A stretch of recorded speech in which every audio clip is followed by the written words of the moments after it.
how can I grow my podcast? I want to grow by hundreds of new downloads every month, and that's not happening. Well, one, your podcast is new. And so when people find you, they're not going to have a lot to binge just yet, but make sure that you're using other strategies to supplement just your podcast and marketing it. You don't always want to just be talking about your podcast. Yes, I think it should be a core part of your content strategy, but where can you show up and quote unquote borrow other people's audiences and ensuring that you are showcasing your expertise with those people? So one thing that I do, because I'm obviously extremely busy, is I limit myself to 2 visibilities per month. And so that allows me to continuously be showing up, giving value. I don't charge for these things. It's just me giving value to new audiences, new people where I might not have access to them otherwise, and then directing them back to my content. So really ensuring that when you do have that conversation, saying, make sure you check out my podcast should be first and foremost. Welcome to another episode of Listeners to Leads, where I'm helping podcasters launch and maintain a lead generating show. I'm your host, Alicia Galati, the CEO and head podcast strategist behind Galati Media, a full-service podcast management company. On this show, you'll hear my guests and I discuss everything it takes to launch a successful podcast and keep it running. If you're ready to get leads, land speaking gigs, and create deeper connections with your audience through your podcast, then this is the show for you. In this episode, I'm talking to Valerie Friedlander. I'm so excited. She is a person that I absolutely adore. I love her so much. She's incredible. I'm so excited for you to tune into this episode. It'll be our first audit. I'm going to talk through the things that she's struggling with. She'll be able to ask me any questions. And if you would like to have your podcast audited, then send me a DM. We'll chat through and see if it's a good fit for both of us. And I will send you the link to sign up. It is free to do, so yay for that. All right, let's get into the episode. Hi, Valerie. Hello. Welcome. Thank you.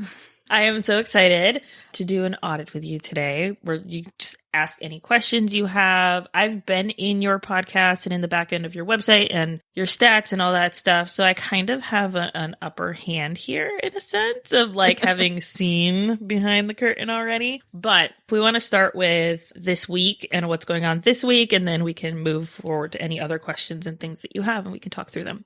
I mean, I think the biggest thing that I'm interested in is just knowing what you see that might be different from what I see as someone who's only seen my podcast on the back end. You having seen that, mine and plenty of others, to be able to say, you know, here are the things that you want to be noticing. I can get a little bit hung up about how I'm titling things and is it speaking to what I actually spoke to sufficiently? And the topic is interesting, but am I using a title that's also interesting? That people are going to think, oh, I need to listen to that because that speaks to this thing.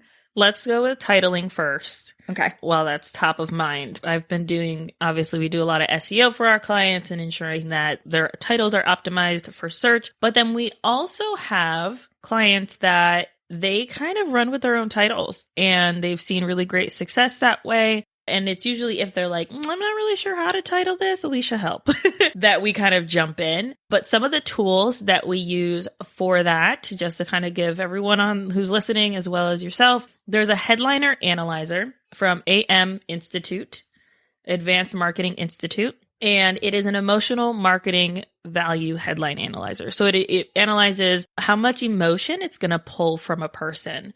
Typically, a copywriter will go for upwards of 30% in this analyzer, but it's something that works really well. We run it through that. And then another thing that we'll run it through is the Headline Studio by CoSchedule. They have a pretty good one, and their free one is pretty good. I use it. It's just like to look through your headline, see if it works for SEO, see if it works for, do you have the right words in there? Do you have too many words in there?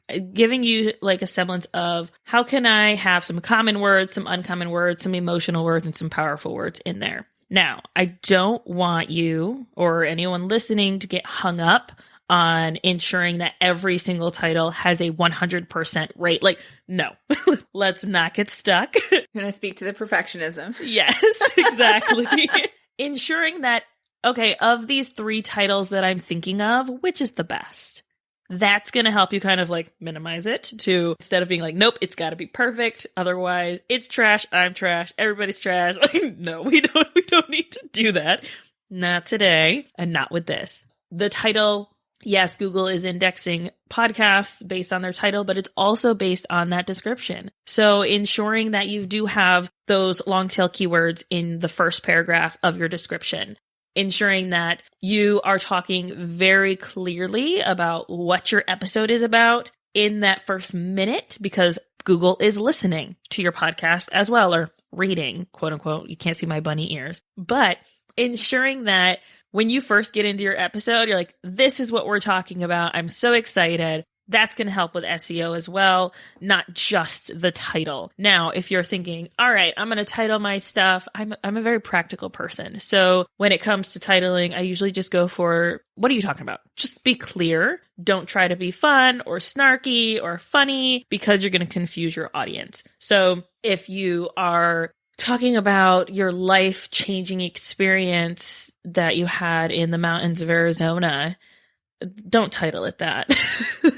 How about 5 lessons I learned about growing as a parent and not, I want to go somewhere with like generational stuff. Anyway, so. Unlearning generational patterns? Yes. So like things like that, where it's very easy and I'm in there, I can totally talk about my experience in the mountains of Arizona, but I'm not going to title it that because it's not going to interest my audience. They're not going to care about, I mean, they might, because they might just be nosy and be like, hey, what is this about? But typically they want to know what's in it for them. Now, you have an episode recently, Girl, Learn How to Apologize. Love it. Everybody knows it. It's very like what's happening right now in books and culture and things. So that title resonates with your ideal audience. It might not do well on SEO or Google, but it goes with, yes, I want to listen to that episode. So that's where that balance kind of comes in, of ensuring that you don't get too hung up on it, but then there are also other places that you can make sure that you're optimizing your podcast so that Google's happy. So some of those places, like I said, are going to be your first paragraph, making sure that you have some long tail keywords about what you're talking about, really breaking it down in there. And then also, which you've recently done this, is adding that podcast to your website. Now that is going to help Google be able to match it with your podcast host, with their player, and the blog post. And then embedding the Buzzsprout or whomever you're using for your podcast host, embedding that player in your website is going to help as well. I also recently was chatting with someone, and remember, this is not to say this is what you need to do, but it is a really good strategy, and I think that it's cool. Putting up YouTube videos that are maybe a few minutes long, 5-10 minutes long, of what you're talking about, breaking down some of those concepts, maybe diving a little deeper, and then saying, make sure you go listen to the full episode, and then embedding that YouTube video into your blog post as well. That's going to be like, that's like double whammy for Google. They're like, heck yeah. We want more. Yes, yes, yes. So that's another strategy that you can use. I don't think it's for everyone. I don't think it's for every kind of podcast, but I do think it's a really cool strategy to test out.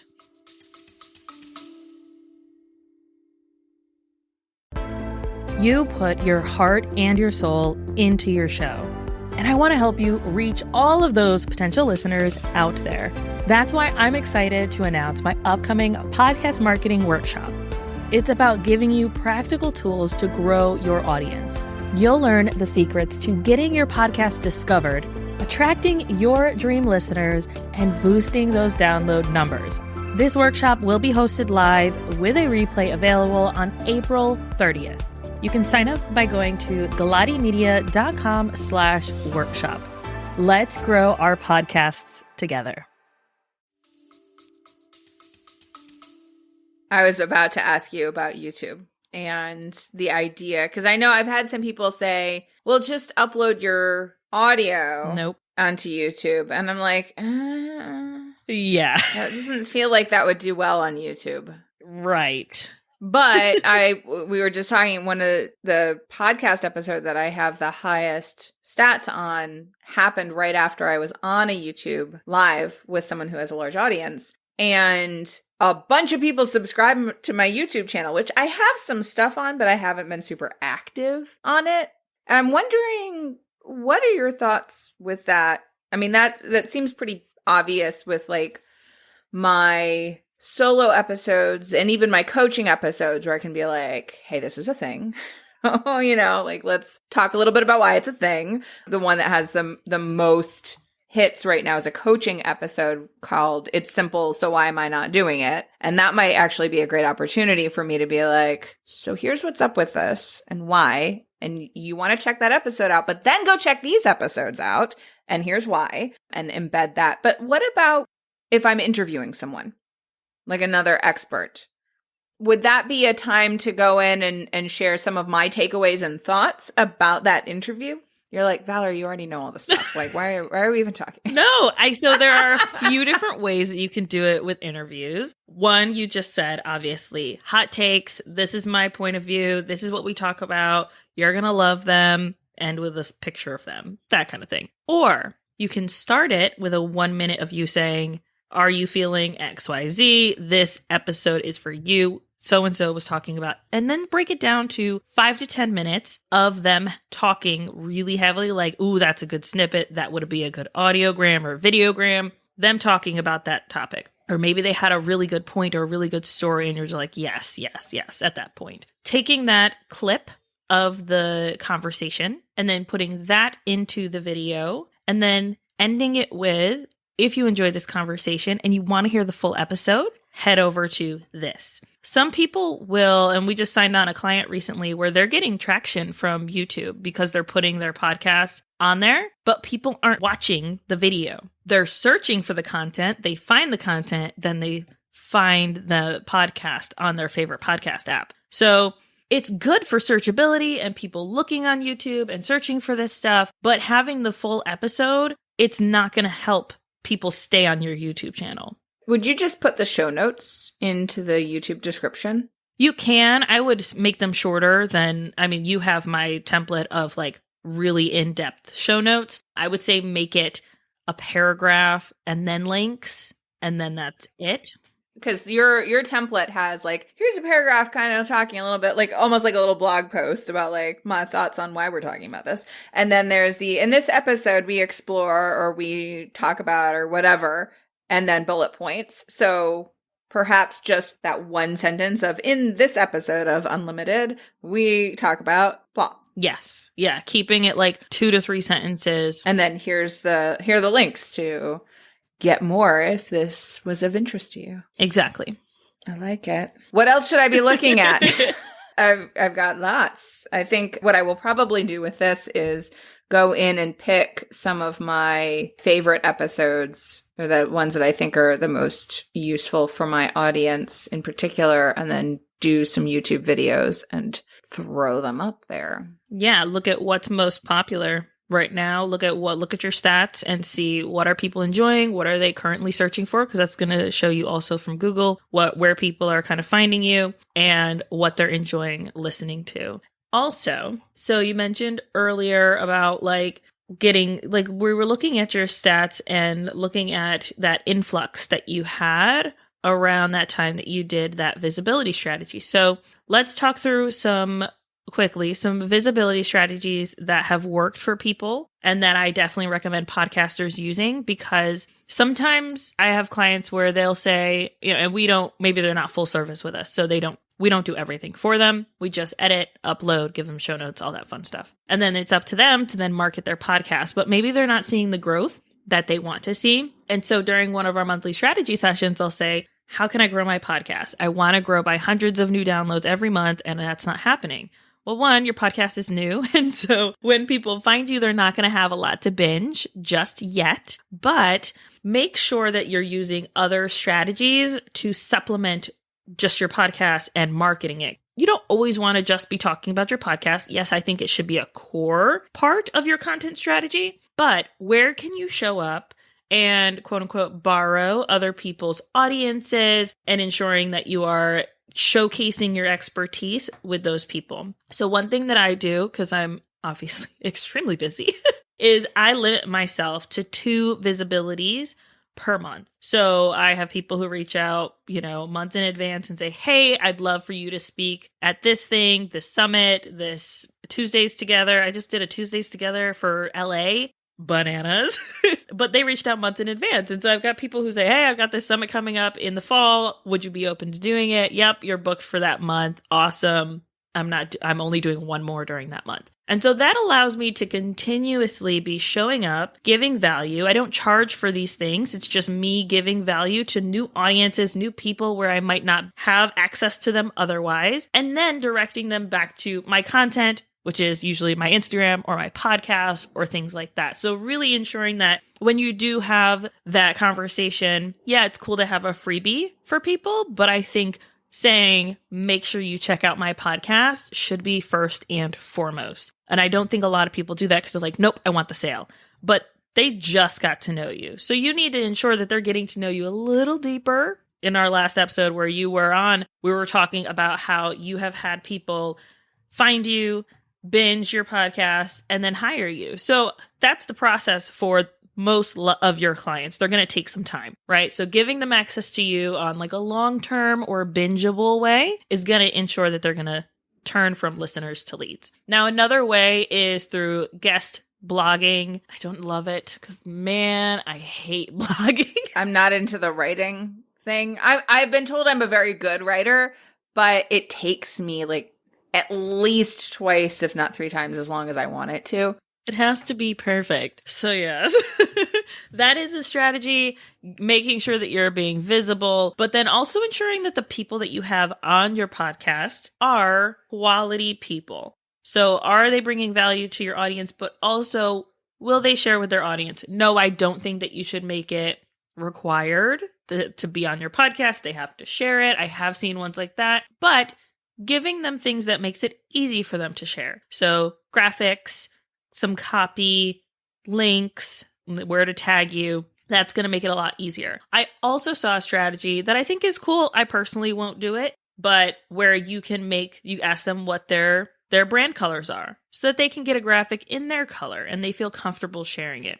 It's cool. If you're thinking about it, go ahead and try it. But ensuring that they have those things, and maybe the day before the episode goes live so that they have time to maybe schedule it into their content that week, that can help as well. But making sure that your guests, and it's not to say that these guests have to have 20,000 followers or they have to have huge audiences. Do they have engaged audiences? That's what I would look for. Do they have people commenting? Do they have people who are they sharing value with their audience, and is their audience responding? I think that's really cool. Those are some strategies that I definitely recommend people use to then grow their podcast and see those bumps like you did. And it is going to be ebbs and flows. Like we use Buzzsprout here. I love Buzzsprout. They're incredible. I love their user experience. All of our clients that have podcasts and transferred and use us, we transfer them to Buzzsprout because we're like, this is the way it is. There is no other way. And plus we love their values. So it's aligned all around. Buzzsprout releases their stats. And if you have a podcast host, I know Libsyn does this on a monthly basis. A lot of the podcast hosts will share. Here are our stats for the month. This is where you rank based on our users. But and we're in 2021, from March to April, there was a decrease in Buzzsprout downloads by 6 million. Whoa. The last time I saw that in that amount was November, December, which we all know what happened in November, December 2020. So people weren't listening to podcasts. They were stressed out. One of the reasons that there was that huge down was they also were hijacked by cyber criminals who were trying to make them pay money for it. Go to Twitter. There's a whole thing on it. That is obviously one of the things, but typically it ranges between 1 to 3 million in the shift, the ebbs and flows and how that goes. So looking at that to say, obviously there was something going on around the world or across the country that was making people not listen to as many podcasts. So just because my stats have gone down doesn't mean that I'm not doing the right things. I think a lot of people, they see their stats jump up because of a huge visibility. We had one client where she was on the news, and so her stats jumped like crazy one month. And they kind of leveled out afterwards, but she was like, why did we have that huge month? It's like, because you were on the news. Obviously, like, that's what happens when you have that external visibility and you're driving people back to your podcast. So I think that is a key for sure in looking at that and then realizing like some things are out of your control. You can't always control them all. Yeah. I love all the details that I get with like where are people listening and just like what platforms and what locations, and there's just a lot of very cool stuff. I'm curious about the importance of reviews and how to get them, because I feel like I've been asked for reviews like before I started a podcast, and I'm not a huge podcast listener, which is one of my resistance to starting a podcast in the first place. But I was like, okay, my audience is, so we'll do this. But I found giving reviews very confusing. Like Apple makes it very confusing. Like just recently put together a little page that says, here's how to give me a review. And I pulled up like, how do you do this? And it's like 9 steps to giving a review, which is like, why is it so hard?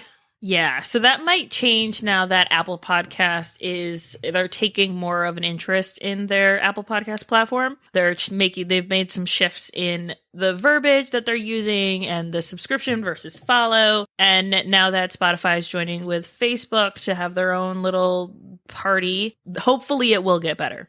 I am not an Apple Podcast user, and 20% of the world uses Apple phones. So if you have an international podcast rather than a location-based podcast, then I recommend people ask for reviews in 2 places. Apple Podcast for the Apple users and Podcast Addict for the Android users. Podcast Addict won't really, like, you're not going to be able to hit charts with that. Apple Podcast is the one that has the charts, and so it's like, oh, yay, I hit charts, even though the majority of your audience might be listening elsewhere. Which is where I get kind of hung up on like, do the charts really matter? I don't know. Yeah, kind of, and yes and no. You know what I mean? Because there's so many nuances to it.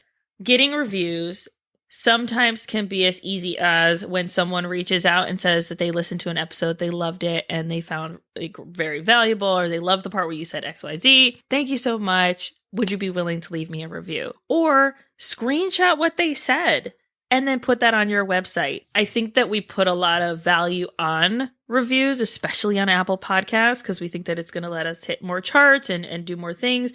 But that's not always necessarily true. It's also the downloads that factor into that. And I've seen that from looking at the charts that some of my clients have been able to hit based on their downloads, based on their reviews. And some of them don't have a ton of reviews, but they're getting some really good downloads on Apple Podcasts, and that's letting them hit charts. So I think just ensuring that people know where to find you, they can find you on all the places, they can listen where they want, that's going to help you get more downloads, but then also letting them know, hey, look, Apple Podcasts is a great place, but also Podcast Addict, at least currently, because I know Stitcher had reviews last year, and now they don't anymore. No, it's interesting as you say that, because I went to check, because I just did a whole thing, like, just to try and push some reviews as a way, win-win of a way to give away some free coaching, and then also like have that exchange that we talked about in the last time we chatted of like people can feel like they're giving something in return. And I mentioned Podcast Addict, and I just looking at my stats as we're talking, Podcast Addict was not on my top apps, and now it is.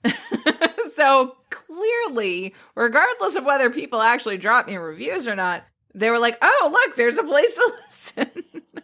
Yeah. And I think, I see a lot of people where they will actually just put their Apple Podcast link on their link in bio or in the place to listen.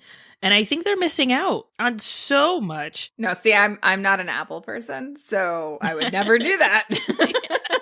Like, I have no Apple anything at all. So one thing that you can do if you're like, look, I just really want reviews and people aren't leaving them and I just would really like them, is offering that free thing, but also ensuring that it's not just to one audience. So I saw this recently where someone just put a post up and then said, leave reviews. Instead, go to your stories, talk about what they'll get if they leave a review, send an email to your email list, let them know that you're doing this giveaway in order to just leave a review. And then the 2 spots they can do that. They can leave a screenshot. That's going to help as well. So like a few different ways that you can further engage your audience wherever they may be instead of just in one spot. I mean, it's nice to know that that's not the most important thing. And I think, especially because I do a mixed content, one of the things I've heard from a lot of people is part of the idea of having guests on your show is because then you have more people sharing it. But if that's only part of what I do, then finding those opportunities to be visible in other places, I think would be key. Yeah, for sure. All right. Do you have any other questions? I don't think so. I've got several things to go play with. So yeah, I don't want to leave you with too much. No, we right. Don't need to let.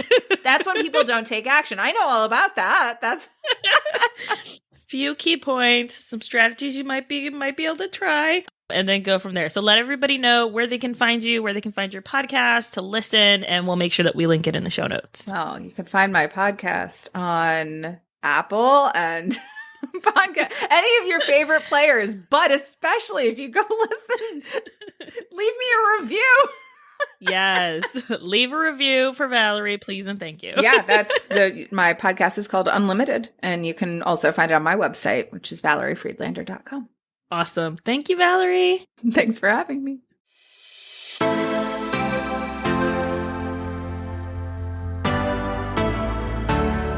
Thank you so much for listening to this episode of Listeners to Leads.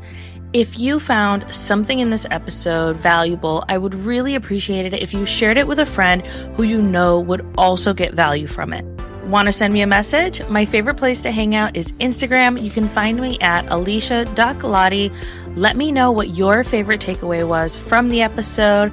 And don't forget, turning those listeners into leads is actually easy.